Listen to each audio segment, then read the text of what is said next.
안녕하세요. LA 아빠입니다. 오늘 부모만 학교 두 번째 시간을 시작하도록 하겠습니다.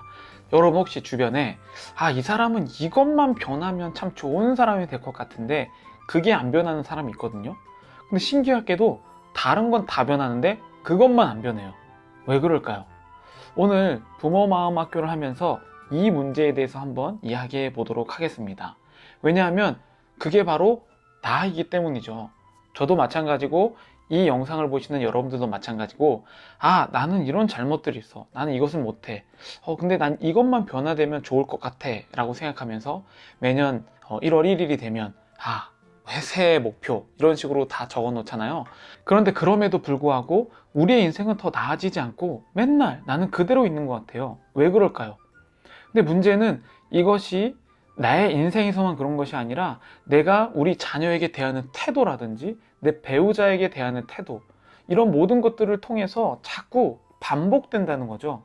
오늘 저는 이게 왜 그런지, 또 그리고 우리가 부모로서 어떻게 이걸 해결하면 좋을지에 대해서 한번 이야기해 보도록 하겠습니다.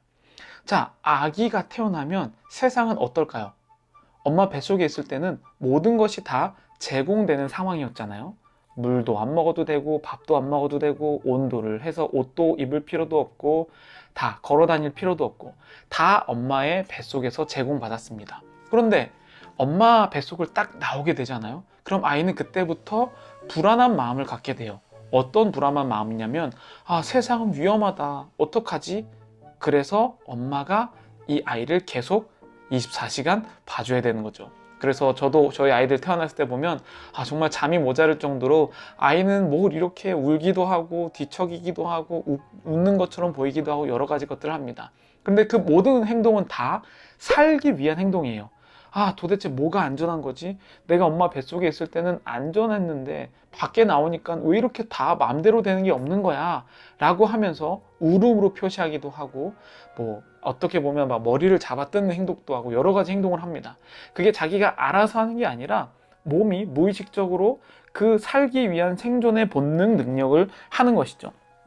자, 근데 어른으로 점점 자라게 되면 우리는 누구보다도 더 변화하기 싫어하는 사람으로 바뀝니다. 요즘 말로 옛날부터 하는 거죠. 꼰대라고 부르죠. 근데 우리는 왜 나이가 더 먹어갈수록 꼰대가 되는 것일까? 꼰대가 되는 이유는 참 간단합니다. 우리가 안전해야 되기 때문이죠. 어렸을 때 그렇게 불안전한 세상에 와서 우리는 모든 것이 다 무서운 상황에서 엄마 또는 아빠를 통해서 안정감을 느끼기 시작해요.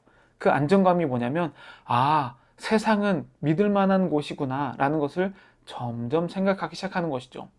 그러면서 엄마가 안아주는 어떤 촉감이라든지 목소리, 여러 가지 분위기들, 이렇게 해서 그런 모든 것들이 바로 무의식으로 쌓이게 됩니다. 그래서 이 어렸을 때 우리의 행동들이 커서의 스탠다드, 기준이 되는 것이죠. 그런데 커서 우리는 어떤 사람이 되어 있냐면 이제 나는 다 자랐고 여기까지 살아온 경험이 있기 때문에 그 경험이 바뀌면 위험하다고 생각하는 거죠. 그래서 우리는 이것 때문에 변화하지 않는 겁니다. 근데 참 신기한 것은 뭐냐면 나는 머릿속으로 나는 이제 이번 연도에는 이것을 변해야 되고 이것도 변해야 되고 다 리스트를 적어 놓는데도 불구하고 안 변한다는 거죠. 그 이유는 뭐냐면 우리의 무의식이 나를 지배하기 때문입니다. 이것을 바로 심리학으로 항상성이라고 하는데, 항상성은 뭐냐면 내 자신이 나를 안전하게 지키려는 힘이 바로 항상성입니다. 그러니까 우리가 변화하려고 하면 지금 이 상황에 붙들어 두는 것이 항상성이죠. 근데 그게 좋은 것이든 나쁜 것이든 이 항상성은 내가 변화하지 못하도록 막아놓습니다. 왜? 생존하기 위해서. 아이 때부터 그 불안한 인생을 내가 어떻게 견뎌왔는데 내 무의식은 나를 그것으로부터 보호하기 위해서 일단 변하면 안 되는 것이죠. 예를 들면 이성을 만났을 때 이런 거 있잖아요. 그 주위의 사람들이 보면은 너 잘 헤어졌다 라고 이야기하는데 어느 순간에 그 사람을 또 만나고 있어요. 왜 그러냐면 항상성 때문에 그래요. 그 사람이 운명이라고 생각하는 게 아니라 내가 그 사람을 만나지 못하면 내 마음속에서 자꾸 불안한 거죠. 왜냐면 내가 지금까지 외웠었던 그 환경이 변했기 때문에 항상성은 이것을 안전하지 못한 것으로 분류해서 다시 그 사람으로 가야만 하는 것으로 내 마음이 이끌고 가는 거죠.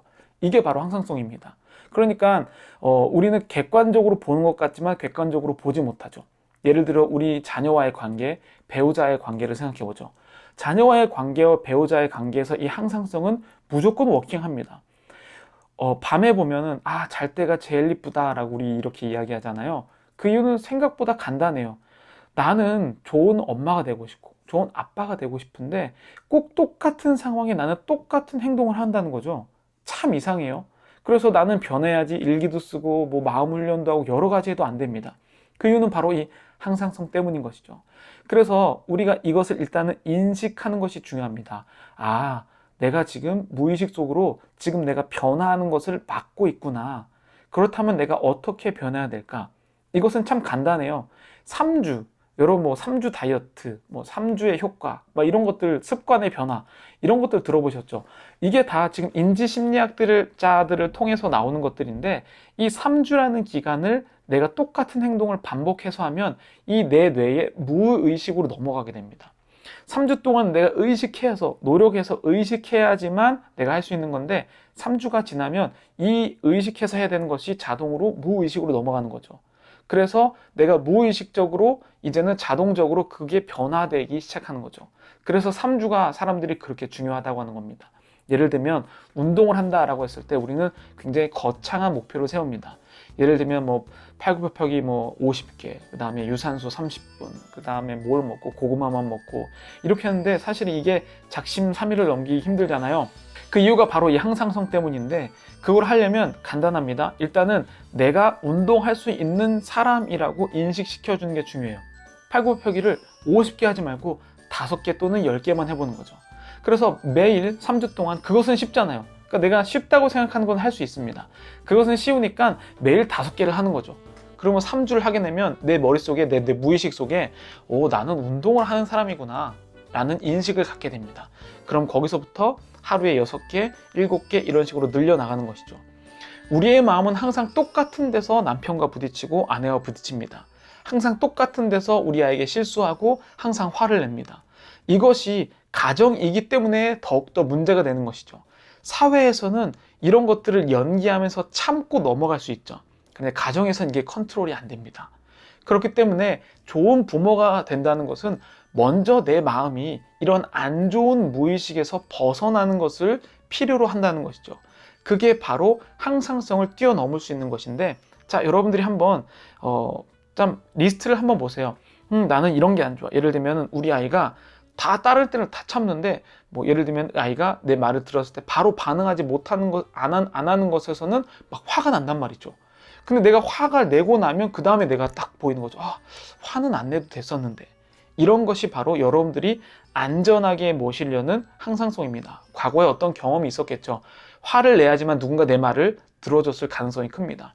그러려면 여러분들 이거를 바꾸려면 이제부터는 화를 내지 않는 사람이라는 것으로 자기가 이제 사실 뭐 마인드 컨트롤이라고 부를 수 있지만 그런 식으로 해보는 거죠. 그래서 이게 사실 이게 습관을 바꾸는 것인데, 이 습관의 예를 제가 이제 TV에서 공부의 신 강성태가 이 방법을 통해서 공부의 습관을 들이더라고요. 어떤 습관이었냐면, 이제 사춘기 학생이 있었는데요. 그 사춘기 학생이 공부를 절대 하지 않습니다. 맨날 만화만 보고 그 다음에 게임만 합니다. 그 학생을 공부하는 습관으로 바꾸기 위해서 간단한 과제를 하나 냅니다. 뭐냐면 학교 갔다 오면 공부를 하지 말고 그날 1교시에 뭘 했는지, 2교시에 뭐 했는지, 3교시에 뭐 했는지 그냥 공부한 것을 적으라는 거죠. 그래서 그걸 하려고 하는데 안 됩니다. 그래서 이 습관을 바꿀 수 있는 행동을 어떻게 하냐면 딱 집에 현관문에다가 줄을 달아 놓습니다. 줄을 딱 달아 놓는데 이제 딱 들어오면 줄이 딱 있으니까 목에 걸리니까 이제 림보를 해서 들어옵니다. 림보를 해서 들어오면서 뭘 생각하냐면 그날 학교에서 갔다 온 거 바로 하기. 자, 이렇게 해서 3주를 했더니 이 학생이 림보를 하지 않아도 자동적으로 일단 책상에 앉아서 1교시에 뭘 했는지를 적게 되었다는 것이죠. 이게 바로 무의식을 지배하는 아주 좋은 예거든요. 그렇다면 여러분들이 이제 그걸 하려면 뭐 냉장고 문에 써놓는다니 아니면 매일 핸드폰 알람으로 해서 이런 상황에서 화내지 않기라고 스스로 매일매일 이제 되새는 겁니다. 그래서 그거를 한번 써본다든지 이런 식으로 여러분들의 이 바꿔야 할 것들을 리스트를 한번 적어보시고 하나하나 한번 실제로 해보세요. 아까 제가 한 것처럼 팔굽혀펴기, 저도 이제 그것을 여러분들이 만약에 댓글로 도전한다면 함께 도전하도록 하겠습니다. 그래서 여러분, 부모 마음 학교라고 제가 두 번째로 했는데, 사실 우리의 마음이, 이런 건강한 마음이 없으면요, 가정이 지옥일 때 세상에 이것보다 어려운 것은 없을 것 같아요. 특별히 지금 코로나라든지 아니면 이런 집안에 있는 시간이 더 많아지는데요, 이럴 때일수록 우리의 마음이 안정적이고 건강해져야, 건강한 부모가 되어야 건강하고 행복한 것이 되고, 그것이 아이에게 이어질 수 있다는 것이죠. 여기까지 들어주셔서 감사하고요. 부모 마음 학교 다시 돌아오도록 하겠습니다. 구독, 좋아요 눌러주시고, 제가 영상을 계속 너무나도 많이 안 올려서 이 알람이 설정되어 있지 않으신 분들은 올라온지도 모르시고 계십니다. 알람까지 눌러주시면 감사하겠습니다. 감사합니다.